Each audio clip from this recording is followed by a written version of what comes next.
Hi, this is Stuart here from Lawn Mowing 101. And what we're going to talk about today is whether you should start your own lawn mowing business or not, and what the pros and cons could be.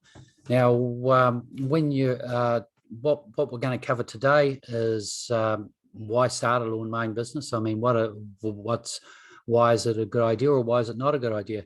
What the pros and cons are, whether you should start it as a full-time business or whether you should look at starting it as a side business. I've been involved in this industry for about 30 odd years. So I've started a few lawn mowing businesses, built, sold them. So I've got a fair idea how it works. Now, pros and cons of starting a lawn mowing business. Well, the good thing about it is you're working for yourself. It's always nice to be self-employed, and it gives you a certain amount of freedom that you're not going to get with a job. Now, the other thing is that you can fit your business around your lifestyle. So if you're not available on Mondays, then you don't have to work Mondays. You can work 4 days a week if that suits you. And so it's a good lifestyle business.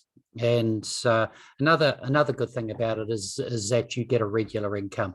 So it's about the nearest thing you can get to a paycheck when you're not working for somebody. Because if you have 50 lawns booked next week and they're all going to give you $30 or $40, you know exactly how much you're going to earn next week if you do all the work that you've got booked.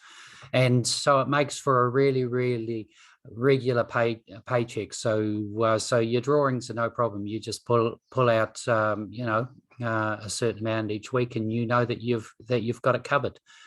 Now there's no one boss to answer to. Now, that's a good thing, but the thing that you must remember is that if you've got 100 customers, then technically you have 100 bosses. They're your boss while you're on the job. And so there's no one boss to answer to, but hundreds of bosses who all and you mow all of their lawns. Now, the good thing about that is that if someone's really awkward or if someone's very, very hard to work with, you can choose not to work with them. So it does give you a little bit of choice there.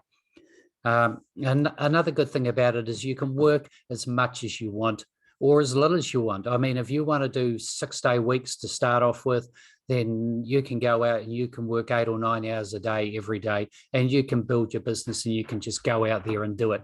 And on the other hand, if you only want a 20-hour work week, you can do that too. So it's really it's the kind of job that you can actually create a business that'll run the hours you want it to run.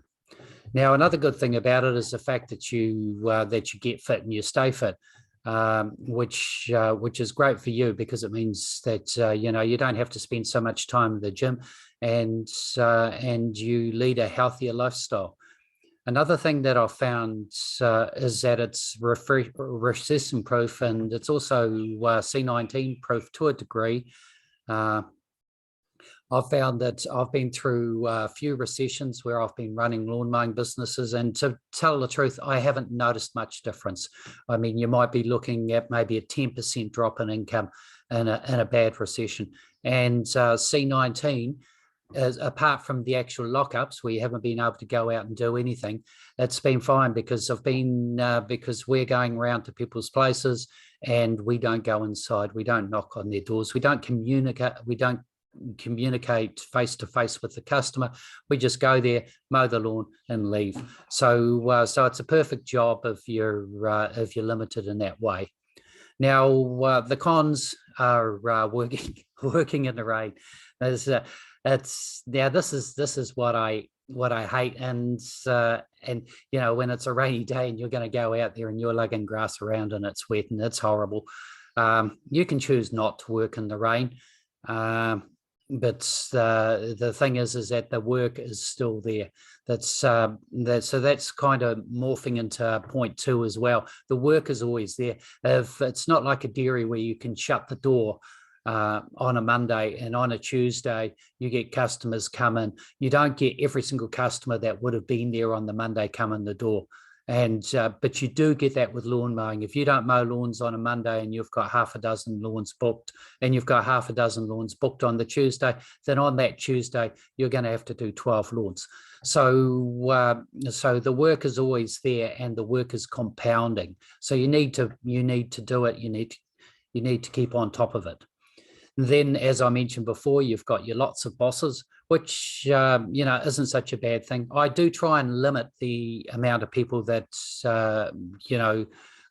have a lot of lawns. Like, I try not to let any one person have more than a third of the lawns in my business, because I like having, 100 bosses rather than having one boss that's controlling a third of my business.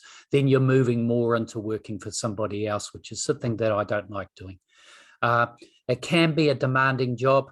It can be really, really hard sometimes, and sometimes you just need to push through it, especially when you've got spring growth, and or especially come Christmas, where everybody wants their lawn done at the same time. There are periods where it's demanding, but then there's periods where it's quite easy too. Like in the middle of winter, it's not a hard business to own. It can be hard to arrange time off. Now, with time off, you can't go away for 2 weeks over Christmas. It's just not possible if you're fully booked over that time. By the time you come back, someone else would have come in and basically taken your place, and you've lost the contract. You'd leave 100 lawns and you come back to maybe 80. So not a good idea. What we tend to do is we tend to take our holidays in midwinter, or when the lawns are growing the slowest. When you can take a few weeks off and nobody will notice. So you can get time off, just not in those peak periods when everybody else is getting their holidays. If you're going to start off a lawn mowing business and you're going to work full time, your biggest concern is going to be money. Because you see, your business is going to have to support you from day one. You'll need enough funds to survive until your business is making a profit. Now, the thing is that